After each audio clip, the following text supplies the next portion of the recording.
I grew up really enamored with the Arthurian legend. I had an Excalibur that I carved out of wood. Got a big log like this, and for hours and hours and hours, endlessly as a child, I carved this sword. My first obsession with film came from my love of John Borman's Excalibur. It was one of the really important films of my youth, and I watched those films over and over when I was about 6 or 7. I was sort of studying them. It was really instrumental for me in crystallizing this dream that I had of becoming an actor. To be now on set, and Londinium actually playing King Arthur myself is pretty wild. Action! He's a professional, he's technically a very good actor. Charlie and I understood what we wanted King Arthur to be. For me, anytime you can do anything new limits the amount of acting required. You know, you're freezing cold, you're sort of angry. Yeah. It creates a vibe. Yeah, come on, let's do one more. Just get the boys in. Charlie wants one more pass. Here we go, rolling. Elegantly done, Charlie. Hey? He has such a likable quality about him and such a regal appeal. You know, he goes from man of the people in the start of the movie into the born king. He's got a charisma and an authority and a level of professionalism. One which I suppose is fairly obvious why he's a film star. He's got the looks, he's got the charm. Charlie's got swag. You know, there's always a lot of talk about my walk. I mean, you know, I got a big walk. Still duck on the wall. A lot of people think this is really funny and say, you just love to walk big because you think you're a gangster. It's not that at all. Practice walking, no problem. I do. It's a day in my life. One of my legs is 16 millimeters shorter than the other, so it gives me a bit of a sloping gait. That'll give you a You know, it comes off as just being, you know, being gangster, so that's okay. It's the old flat tire, really, isn't it? Yeah. Guy and I have first and foremost become really good friends, and sort of second to that is the creative relationship that we have. People always say it starts at the top, you know. If your top people are good, then that spreads down. Everyone gets on so well, and everyone's always in a good mood, and that starts at the top, really, with Guy and Charlie. Slightly cooler version of that.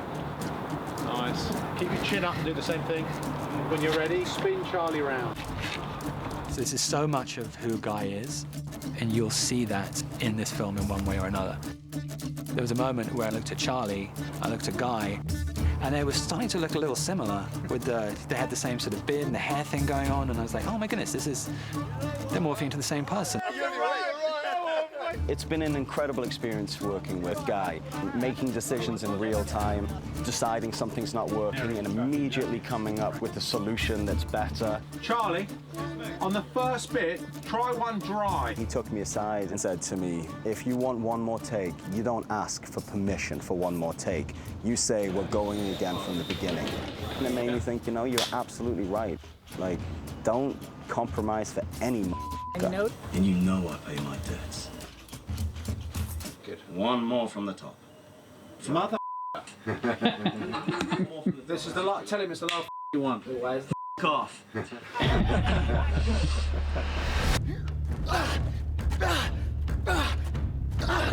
it's the block. It's such a hard block. For a stunt coordinator, Charlie Hunnam is probably one of the most dream of a guy that you could ever want to do a stunt film with. Must be losing a lap behind you, yeah? Yeah, f it. What's the worst that can happen? Maybe for the last piece, we could have a bit of time, just do some push-ups and some shit beforehand. Okay. So you actually can see my heart go. I like that. I'll shout for Charlie to stand up. Charlie will stand up when he's in frame, and then he's just going to go mad. 20 more, Charlie. Get down to 20 more.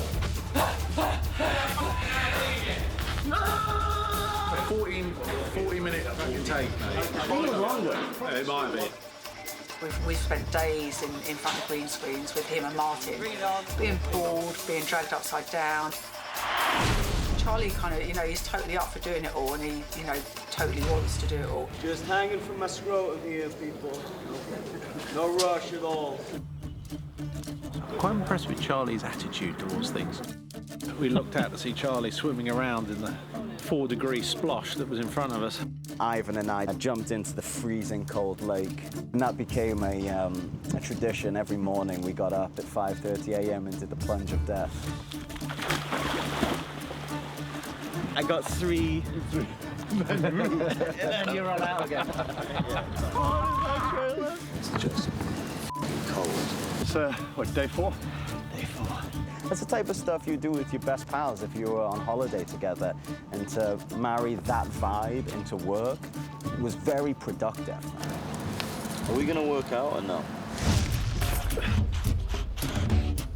We don't really have much time to train one set for 14, 15 hours a day. Go on, Charlie. Go on, go on, go on, son. So, we've got to stay fit for the job. It's funny to think this is my job. There was a lot of set Olympics going on, a lot of pull-ups and rope climbing and push-ups. All right. Fucking hell. That was good, cheeky 50. Please don't say that's recorded. Every so often between takes we're doing some chin-ups.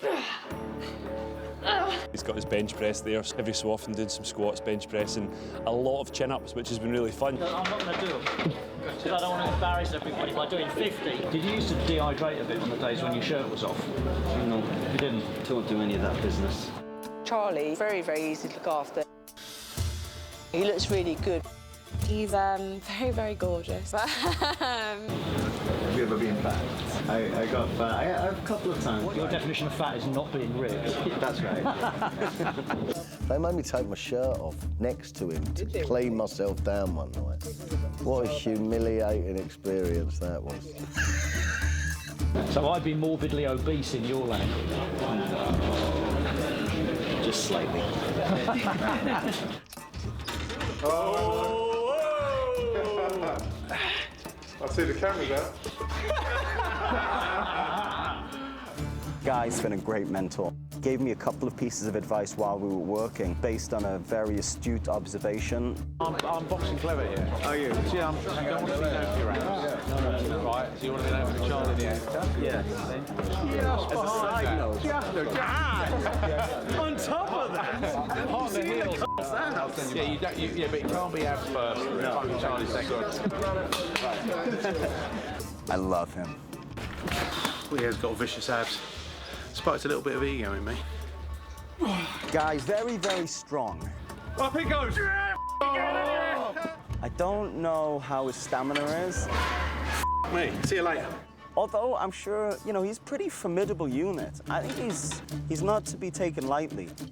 But he definitely can't do a muscle-up. However dominant he feels when we're doing bench press, it all evaporates when we get on the pull-up bar. And that really is what separates the men from the boys at the end of the day.